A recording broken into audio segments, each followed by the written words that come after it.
شیخ Saadi Shirazi کا خوبصورت واقعہ۔ حضرت شیخ سعدی نے اپنی مشہور کتاب گلستان میں قصہ لکھا ہے کہ میں ایک مرتبہ سفر کر رہا تھا۔ سفر کے دوران ایک تاجر کے گھر رات گزارنے کے لیے قیام کیا۔ اس تاجر نے ساری رات میرا دماغ چاٹا۔ وہ اس طرح کے اپنی تجارت کے قصے مجھے سناتا رہا کہ فلاں ملک میں میری یہ تجارت ہے، فلاں جگہ میری اس چیز کی دکان ہے، فلاں ملک سے یہ چیز درآمد کرتا ہوں، یہ چیز برآمد کرتا ہوں۔ ساری رات قصے سنا کر آخر میں کہنے لگا کہ میری اور سب آرزوئیں تو پوری ہو گئی ہیں اور میری تجارت بھی پروان چڑھ گئی ہے، البتہ اب صرف ایک آخری سفر کرنے کا ارادہ ہے۔ آپ دعا کریں کہ میرا وہ سفر کامیاب ہو جائے، تو پھر اس کے بعد کنات کی زندگی اختیار کر لوں گا اور بقیہ زندگی اپنی دکان پر بیٹھ کر گزاروں گا۔ شیخ سعدی نے پوچھا کہ وہ کیسا سفر ہے؟ اس تاجر نے جواب دیا کہ میں یہاں سے فارسی گندک لے کر چین جاؤں گا، اس لیے کہ میں نے سنا ہے کہ وہ چین میں بہت زیادہ قیمت پر فروخت ہو جاتی ہے۔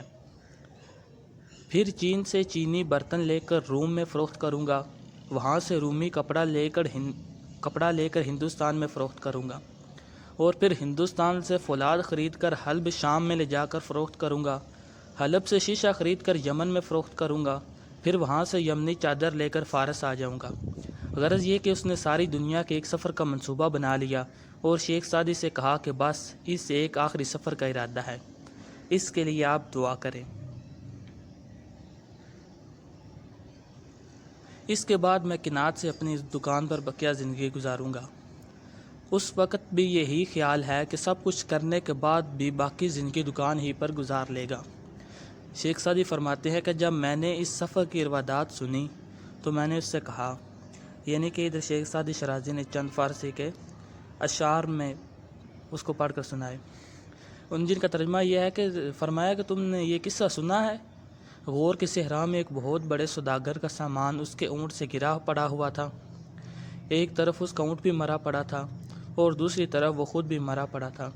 اس کا وہ سامان زبان حال سے یہ کہہ رہا تھا کہ دنیا دار کی تنگ نگاہ یا تو کنات پر کر سکتی ہے یا قبر کی مٹی پر کر سکتی ہے، اس کے پر کرنے کا کوئی تیسرا ذریعہ نہیں ہے۔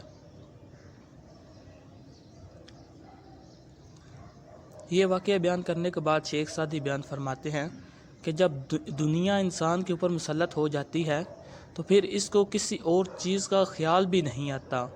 یہ ہے دنیا کی محبت جس سے منع کیا گیا ہے۔ اگر یہ محبت نہ ہو اور پھر حق تعالیٰ اپنی رحمت سے مال دے دے اور اس کے ساتھ دل اٹکا ہوا نہ ہو اور وہ مال حق تعالیٰ کی پیروی میں رکاوٹ بھی نہ بنے اور وہ مال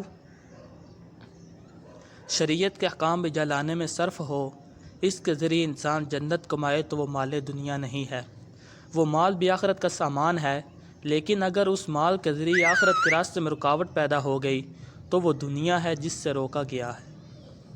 اگر آپ کو ویڈیو اچھی لگی ہو تو اس کو لائک کیجئے، شیئر کیجئے اور ہمارے یوٹیوب چینل کو سبسکرائب کیجئے۔ شکریہ۔